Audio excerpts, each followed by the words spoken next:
ಓಂ ಶ್ರೀ ಗುರು ಬಸವಲಿಂಗಾಯ ನಮಃ. ವಿಶ್ವಗುರು ಮಹಾತ್ಮ ಬಸವಣ್ಣನವರನ್ನು, ವಿಶ್ವಜ್ಯೋತಿ ಅಕ್ಕ ಮಹಾದೇವಿರವರನ್ನು, ಸಕಲ ಶಿವಶರಣರನ್ನು ಎನ್ನ ಹೃದಯ ಮಂದಿರದಲ್ಲಿ ನೆನೆಯುತ್ತಾ, ಭಾರತೀಯರೆಲ್ಲರಿಗೂ ಬಸವ ಭೂಮಿ, ಬಸವ ಕಲ್ಯಾಣದಿಂದ, ಬಸವಣ್ಣನವರು ಸ್ಥಾಪಿಸಿದ ಅನುಭವ ಮಂಟಪದ ಕೇಂದ್ರದಿಂದ ಭಾರತ ಅಷ್ಟೇ ಅಲ್ಲ, ಜಗತ್ತಿನ ಮಾನವ ಕಲ್ಯಾಣ ಬಯಸ್ತಕ್ಕಂಥ ಸರ್ವರಿಗೂ ಬಾಗಿದ ತಲೆ ಮುಗಿದ ಕೈಲಿಂದ ಶರಣು. ಇವಾಗ ಮಹಾತ್ಮ ಬಸವಣ್ಣನವರ ಒಂದು ವಚನ. ಭಾಂಡವ ತುಂಬಿದ ಬಳಿಕ ಸುಂಕವ ತೆತ್ತಲ್ಲದೆ ಹೋಗಬಾರದು. ಕಳ್ಳ ನಾಣ್ಯ ಸಲುಗೆಗೆ ಸಲ್ಲದು. ಕಳ್ಳ ನಾಣ್ಯ ಸಲ್ಲಲಿಯರಯ್ಯ. ಭಕ್ತಿ ಎಂಬ ಭಾಂಡಕ್ಕೆ ಜಂಗಮನೇ ಸುಂಕಿಗ ಕೂಡಲ संगम देवा. महात्मा बसवण्णा जी का एक छोटा सा वचन क्या हमको सिखाता है? भांडव ತುಂಬಿದ ಬಳಿಕ ಸುಂಕವ ತೆತ್ತಲ್ಲದೆ ಹೋಗಬಾರದು. हमारा भारत देश के अंदर सार्वजनिक ज़रूरतें, जैसे कि रोड का, गांव को जाने वाले रोड के, गांव के अंदर एक अच्छा स्कूल के बिल्डिंग के साथ साथ अच्छा शिक्षक, वहाँ के पढ़ा लिखा लिखने वाले स्कूल के बच्चों को एक अच्छा गार्डन, और हेल्थ के वास्ते एक प्राइमरी हेल्थ सेंटर, और गांव के किसान लोगों को उनकी मेहनत का, जो खेती का से हमको अनाज पका के खाना देते हैं, और दूसरे कारीगर लोगों को जो भी मदद चाहिए एक भारत के विकास के वास्ते, अगर बीच में सरकार इन सब लोगों की तरफ से जो भी उन्होंने कमाता है, किसी भी रास्ते एक अच्छा काम से कमाता है, उसमें से थोड़ा सा टैक्स देना पड़ता है सरकार को. 12वीं शताब्दी में कहा है महात्मा बसवण्णा जी, बिज्जल राजे का जमाने में. तो ये वचन क्या है? टैक्स देना. टैक्स के मतलब वही पैसों से समाज का विकास होता है. तो ಭಾಂಡವ ತುಂಬಿದ ಬಳಿಕ ಸುಂಕವ ತೆತ್ತಲ್ಲದೆ ಹೋಗಬಾರದು. ಕಳ್ಳ ನಾಣ್ಯ ಸಲುಗೆಗೆ ಸಲ್ಲದು. टैक्स बचाने के वास्ते बहुत सारे लोग चोरी करते हैं, इनकम सही नहीं बताते हैं.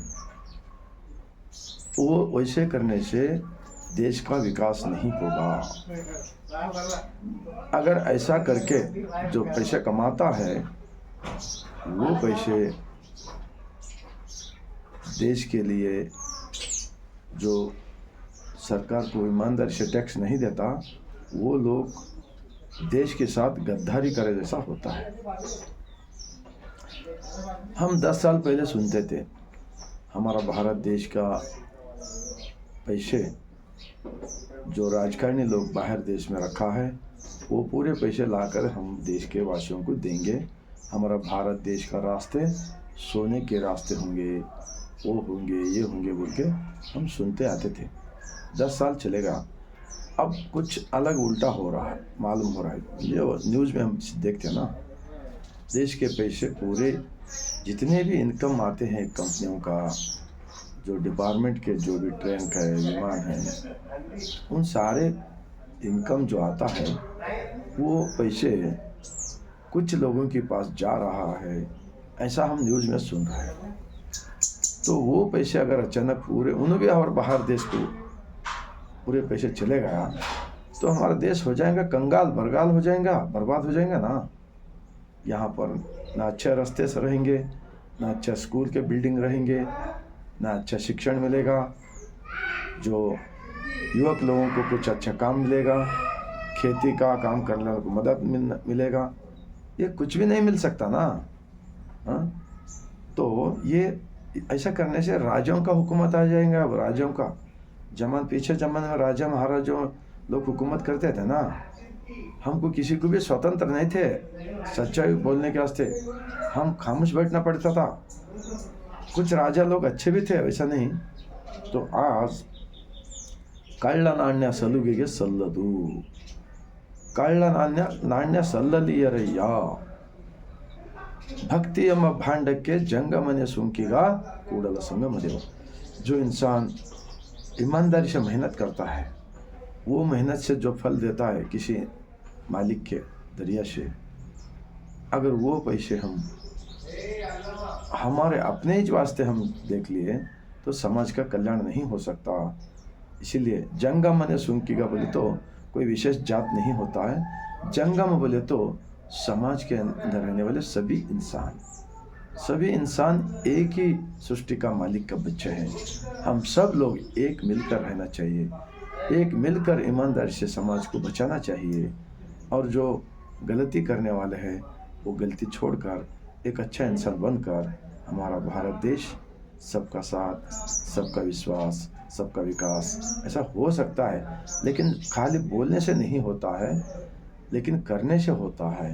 मैं इतना बोलते हुए आप सबको अच्छा लगा तो लाइक कीजिए, सब्सक्राइब कीजिए, और भारत देश के अंदर रहने वाले 145 करोड़ जनता को ऐसा विचार पहुंचाने का जो लोग करेगा ना, वही लोग होते हैं देशभक्ति का लोग, वही लोग होते हैं राष्ट्रभक्ति का लोग।